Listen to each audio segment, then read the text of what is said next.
I'm sure that you heard the good news about Biden's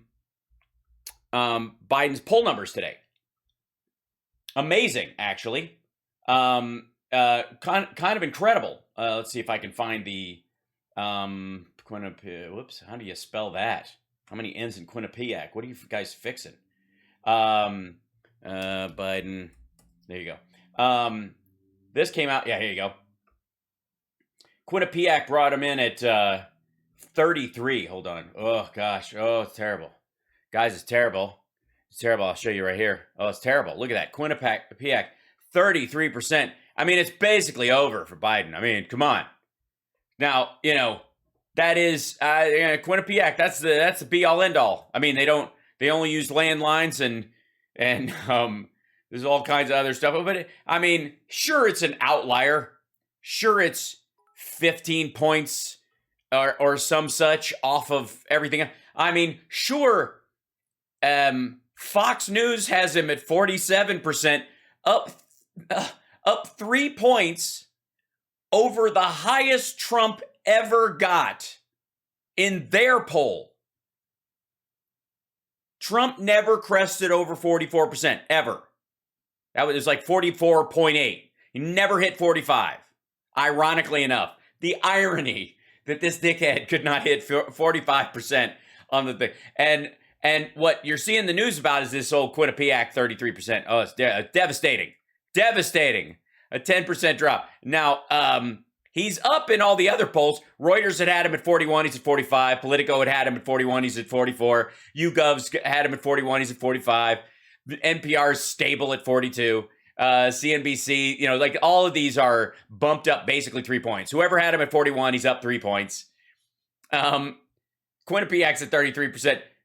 Honest to God, the only reason these assholes are calling attention to this Quinnipiac poll is because the Fox News poll is just, it's emotionally devastating.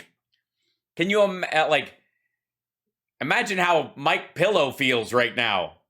They're getting foxed again. But what have you heard all day? Oh, terrible polling. Oh, the polling is terrible. Oh, I don't even realize the polling is terrible. By the way, a lot of politicians these days know that you benefit from people talking up your bad poll numbers if you have a direct enemy, meaning that people are attacking you because the people on your side will start going, no, I like the guy. Don't get me wrong, and they'll start bumping you up a point or two, and that's exactly what's happened. But they're punching hard at this one. That's my favorite part of the whole thing, though, is that they had him at like 42 and he's at 47 now. Ouch! Oh, it's just got to be brutal. Oh, yes, Glenn Beck is ill. Fucking hell, man. Like, I told you.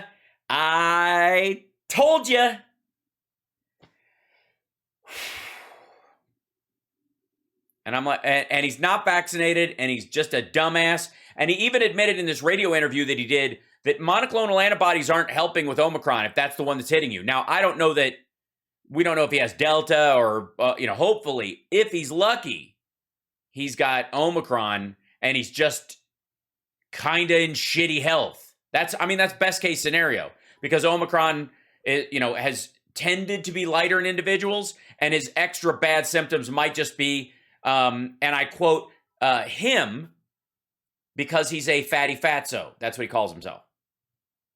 And he's been sequestering away, he's quarantined away from the rest of the crew, especially Stu, who is Captain Comorbidity over there at the Blaze, so that they don't just devastate their entire top line at that organization in a couple of fucking weeks.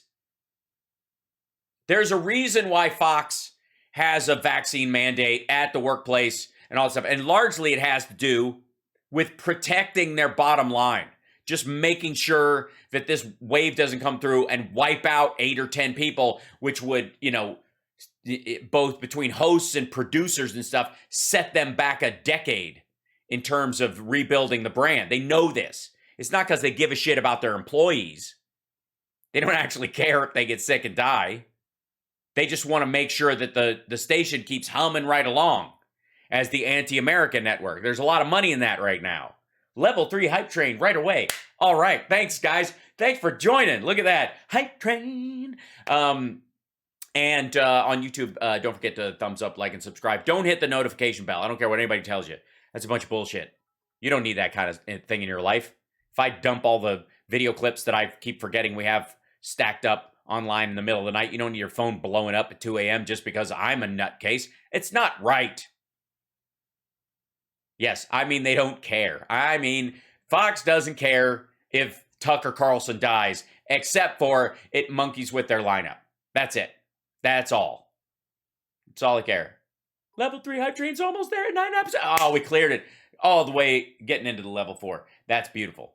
So anyway, so anytime somebody goes, Biden's poll numbers are terrible. You're like, oh, really? Because Fox News has him 3 points up over the best Trump ever did.